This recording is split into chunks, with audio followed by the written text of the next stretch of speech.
Hello বন্ধুরা, আরও একটি নতুন ভিডিওতে সবাইকে স্বাগতম।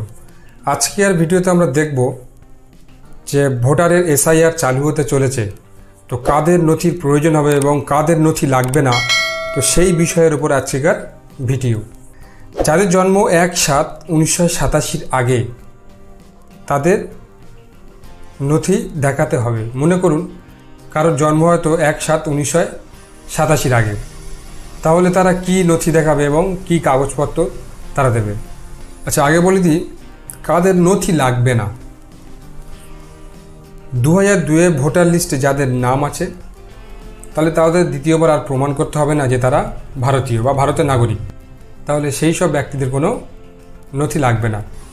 এবং মনে করুন যাদের 1987 সালের আগে জন্ম এবং 2002 ভোটার লিস্টের নাম নেই, তারা কি করবেন? তো গত ভিডিও দেখিয়েছিলাম যে 11টি ডকুমেন্টের কথা, তো সেই সব ডকুমেন্টের মধ্যে ম্যাক্সিমাম যতগুলো জোগাড় করতে পারবেন তো সেগুলো তাদেরকে দিতে হবে। এবং মনে করুন যাদের 1987 সালেই জন্ম, তো তারা তো 2002 সালে ভোটার লিস্টে নাম উঠবে না, কারণ 1987 2002 মানে 15 বছর সেই সময় তাদের বয়স ছিল। তারা কি করবেন?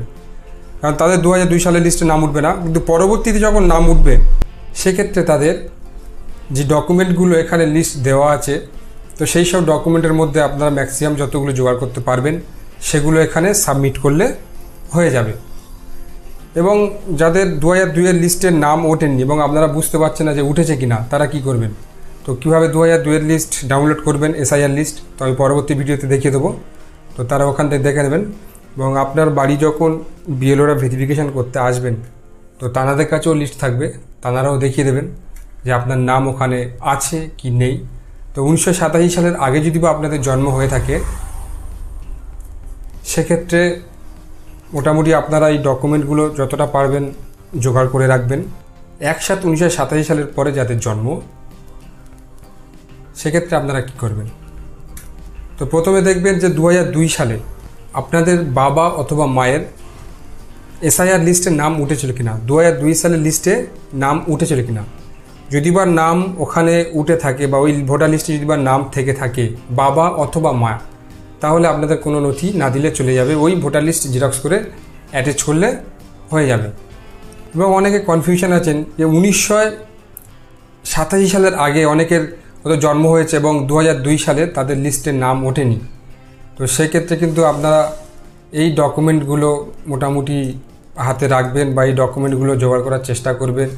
বা যারা সরকারি চাকরি করতেন, সরকারি সেসব পেনশন অর্ডার যে কার্ডগুলো হতো সেগুলো জোগাড় করার চেষ্টা করবেন।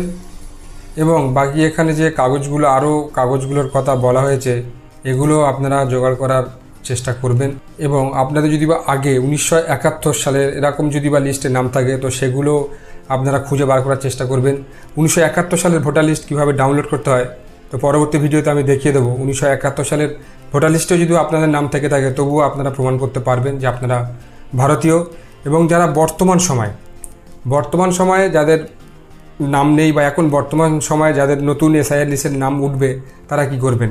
যেমন 2004 সাল বা এখন যে বর্তমান যে সালটা চলছে 25 সাল, এর মধ্যে যাদের জন্ম, তো তারা দেখবেন আপনাদের পূর্বে বাবা অথবা মায়ের 2002 সালের লিস্টে যদি বা নাম থেকে থাকে তাহলে আপনারা সেই লিস্টের জেরক্স এবং আপনাদের যে কোনো নথি এখানে চেয়েছে যে কোনো নথি আপনারা অ্যাটাচ করবেন, করে সেগুলো জমা করবেন। তো এই নিয়ে বিভ্রান্তি হওয়ার চেষ্টা করবেন না অযথা। তো মোটামুটি আপনারা এই কাগজগুলো আস্তে আস্তে জোগাড় করতে শুরু করুন। তো নতুন কোনো আপডেট এলে অবশ্যই আপনাদের কাছে দেখাবো। তো আজকের ছিল এতটুকু। যদি ভিডিওটি ভালো লাগে থাকে শেয়ার করবেন, লাইক করবেন।